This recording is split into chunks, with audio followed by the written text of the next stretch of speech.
Olá, seja bem-vindo à Web3 Academy.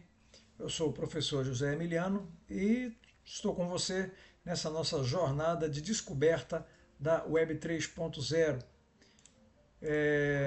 Vamos, na aula de hoje, fazer uma revisão bastante rápida sobre o que a gente vem conversando nas aulas anteriores, que você pode acompanhar aqui no nas nossas postagens, tá bom? Então, hoje a gente vai falar um pouquinho sobre a nova internet e, claro, aquilo que a Web3 representa. Vamos ser um pouquinho mais, digamos assim, diretos e mostrar que não existe mágica, que tudo funciona porque existe um ecossistema instalado, disponível e a gente pode criar soluções para o futuro de forma bastante simples. Tá? Enfim, a Web3, diferentemente das empresas que a gente tem hoje, Meta e Amazon, enfim, a própria Google, que baseiam fortemente as suas receitas nas propagandas e direcionamentos e anúncios que nós mesmos pagamos, a Web3 ela trabalha com um ecossistema que funciona de forma independente. Tá? Esse ecossistema ele é composto basicamente de redes peer-to-peer, onde computadores conectam-se a outros computadores compartilhando dados, de forma muito parecida com aquilo que ocorria na década de 90, com aquelas ferramentas peer-to-peer para compartilhamento de arquivos, como os torrents, Emule, Dremule, Kazaa, né? A gente baixava no computador um programa, aquele programa compartilhava um arquivo com uma série de pessoas na internet. Então, o blockchain ela surge com uma ideia mais ou menos baseada nesse conceito de plataforma peer-to-peer, tá? E ela é composta de uma série de elementos, como, por exemplo, os nós que rodam os pontos de apoio da blockchain. Você pode, inclusive, instalar um na sua casa. Nós temos mineradores, validadores que validam os blocos que vão ser colocados na blockchain. Nós temos os ativos digitais, que são criptomoedas, tokens e stablecoins, com tokens com valor associado a uma moeda física. Nós temos aplicações descentralizadas, ou seja, tem todo um ecossistema de Web3 que é muito diferente e concordo inovador, né, em relação à Web 2. Tá? Mas que para tudo isso funcionar, a dinâmica por trás ali é uma dinâmica muito simples. E a gente vai falar aqui rapidamente sobre isso. Como funciona isso na prática? O que é blockchain? A gente ouve falar, né? Então, blockchain é uma forma de guardar dados em blocos. Esses blocos são obtidos por um processo chamado de mineração.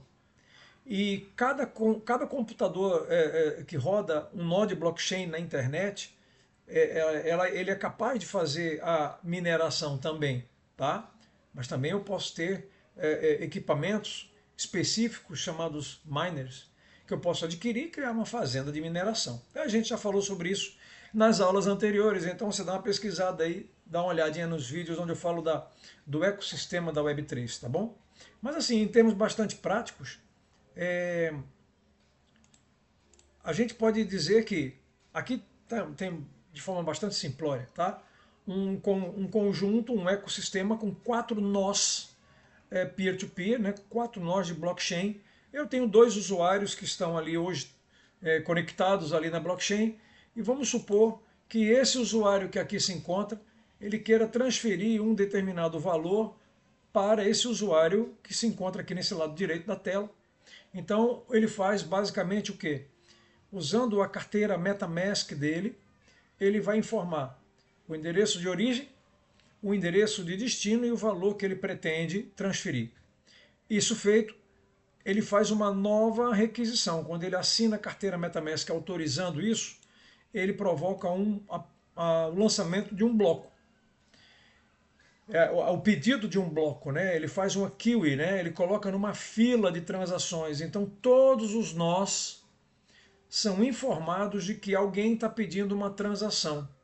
E um deles resolve, por meio da aplicação aí do algoritmo de consenso, que no caso, se for um Ethereum, é Proof of Stake, e se for Bitcoin, é Proof of Work. Então, esses nós são informados e um deles informa para os outros demais, dizendo, olha, o bloco é válido, eu consegui finalizar o desafio computacional de minerar esse bloco, e o bloco é válido, a solicitação é legítima, e isso é enviado para todos os nós da nossa blockchain, e cada nó simplesmente coloca o novo bloco minerado, né, ele apenda, né, ele emenda ali, coloca, lembrando que os blocos são unidos por criptografia forte, então ele coloca aquela transação na blockchain. Ah, professor, tudo bem, mas isso daí na teoria fica bonito, né? Em termos práticos, como isso funciona?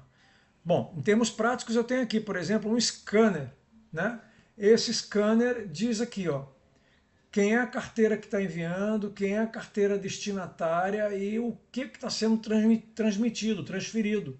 E a taxa que está sendo cobrada para a execução dessa mineração, porque os mineradores do blockchain não vão trabalhar de graça, né? Então, eu posso dizer que ele é um sistema autossustentável.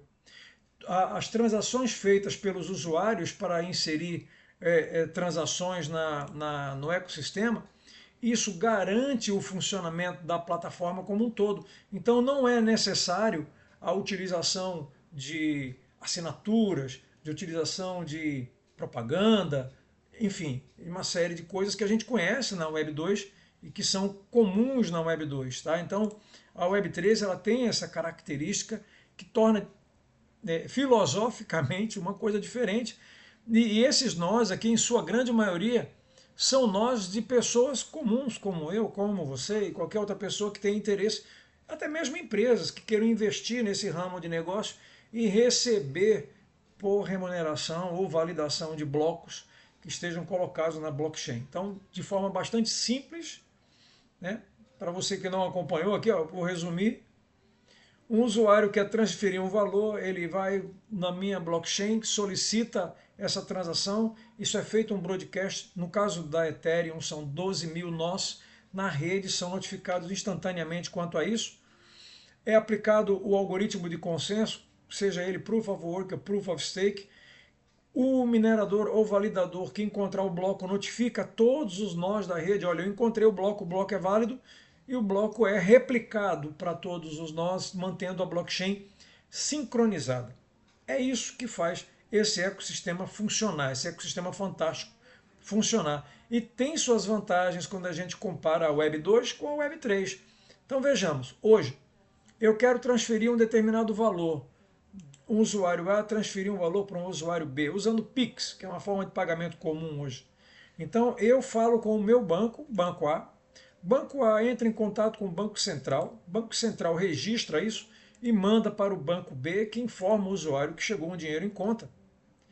Então, você transfere, mas todo o sistema financeiro sabe que você transferiu de 10 centavos a 10 mil reais. Tá?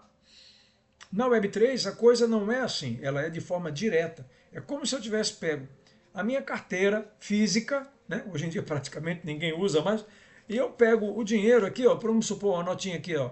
Eu pego esse dinheiro, transfiro para outra pessoa, eu entrego na mão dela, eu coloco na carteira dela, de forma automática, graças àquela estrutura, para cá, né?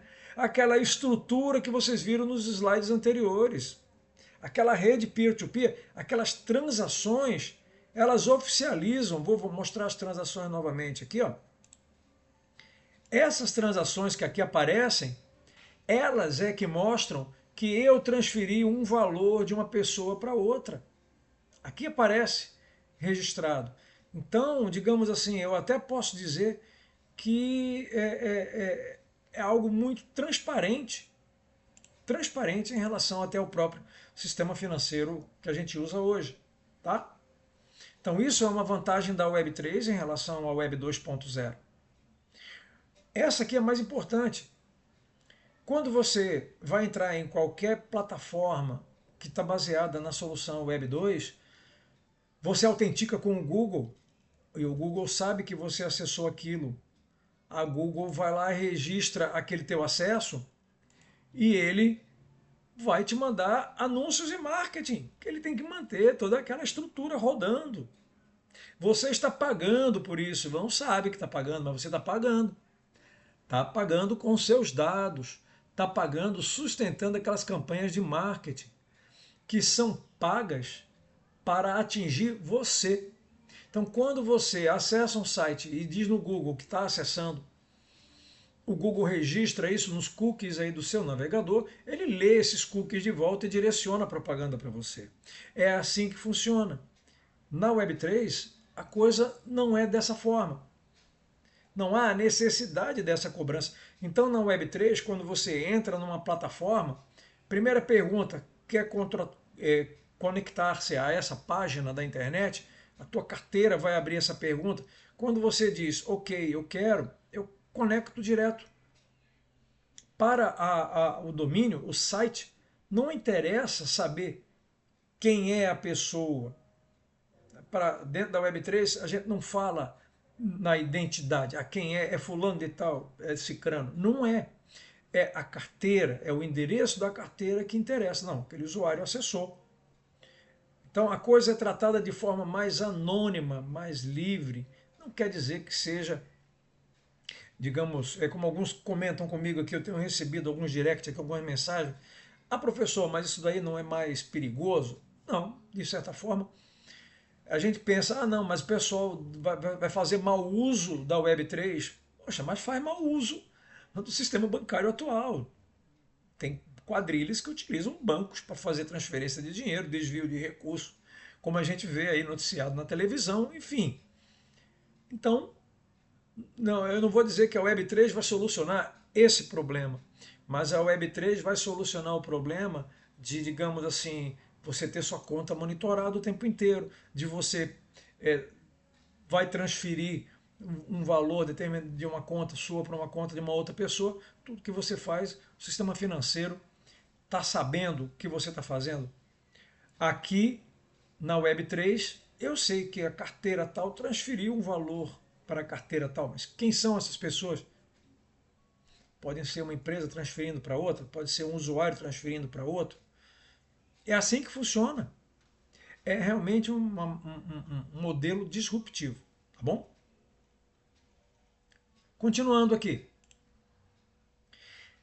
Essa é a melhor parte. Não tenho propagandas, não tem. Nossa, tem página na internet que eu não consigo navegar de tanto pop-up que abre ali.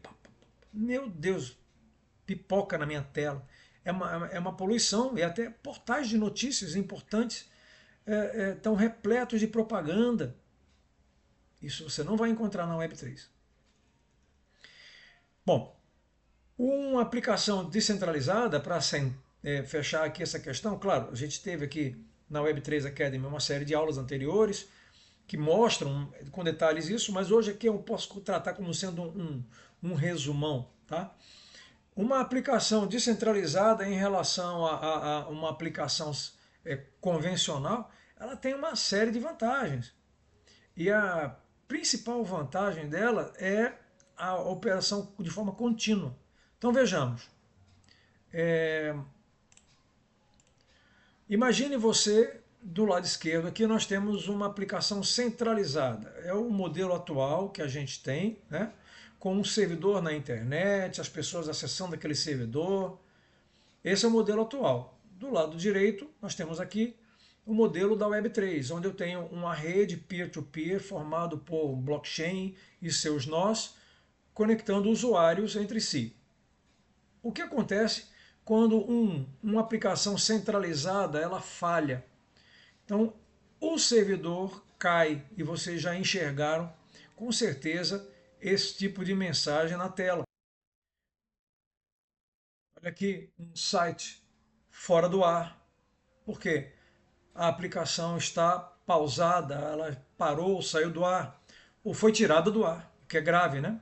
Então,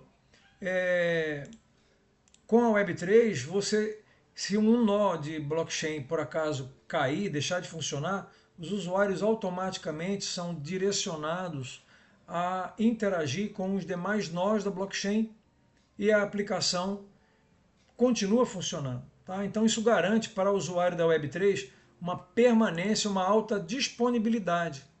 Tá bom? Então são uma série de vantagens que a gente tem quando a gente compara a Web3 com a Web 2.0. Tá?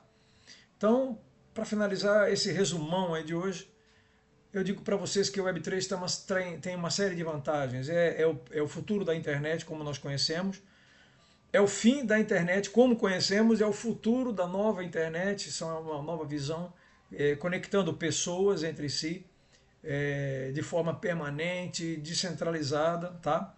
Claro que nos dias atuais há um movimento em torno aí da regulação da Web3, ou pelo menos uma tentativa de regular, mas a questão de operações financeiras, né?